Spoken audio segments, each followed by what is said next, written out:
It's danger when people become identical with their personas.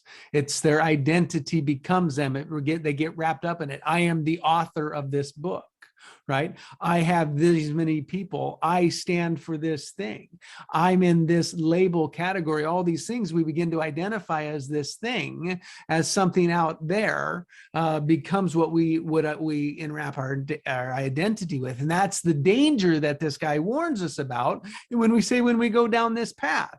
And it's that become fixated on our personas. And so we become fixated on what people think. So then it becomes really matter what people think. So judger becomes really important. And there's no separation between themselves and the world that sees them. And so our identity and our creations all wrapped in together, and they don't have to be. And so eventually, this can't stand, so it breaks down. And how it breaks down is one, the true self is either becomes smothered by an empty persona, like it finds its way out to the real world and it's empty, or that it gets buried into the opposites for so long that it gives up.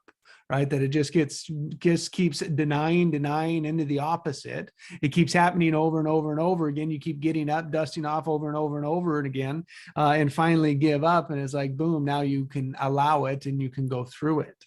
Yeah. And so it's one of those two things starts the individualization process. And the individualization process is to one, become aware of the persona. It's like, what am I putting out there for the world to think of me? What do I want them to think? What is my mask and what am I hiding?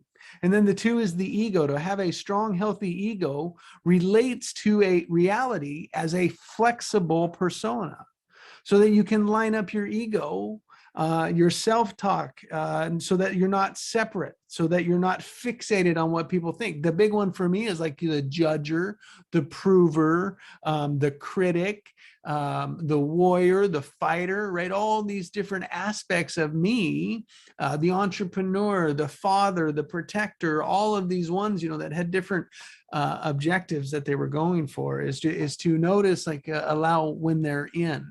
Yeah, and work with him. And the third one that they brought up is like the journey of me, was the shadow self. And this is your power from your old habits, right? To the good and the bad of that is where you can turn around. They become your strengths and your weaknesses. And so it's really through the fear, through the resistance, that you can hold your power, but you had to have surrendered it as well. And so that's how you merge back into what you were really good at in the past, is like you merge into it. And so it's like your only way out is through it. And then the fourth one is that becomes an identity of the self, and you become one. You could become whole as one whole self, become aligned between all aspects of you, from your heart to your head and your guts, right?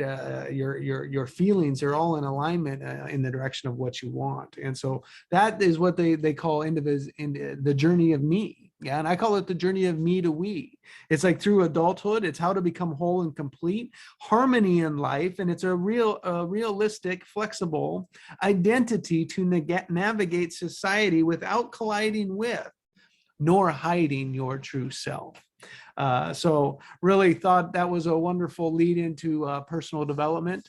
Yeah, the 2,000-year lie that says that we are broken. And really, like, when it came into existence, personal development, they say with Aristotle 2,000 years, and it was like, in the journey to become whole, were we not whole before?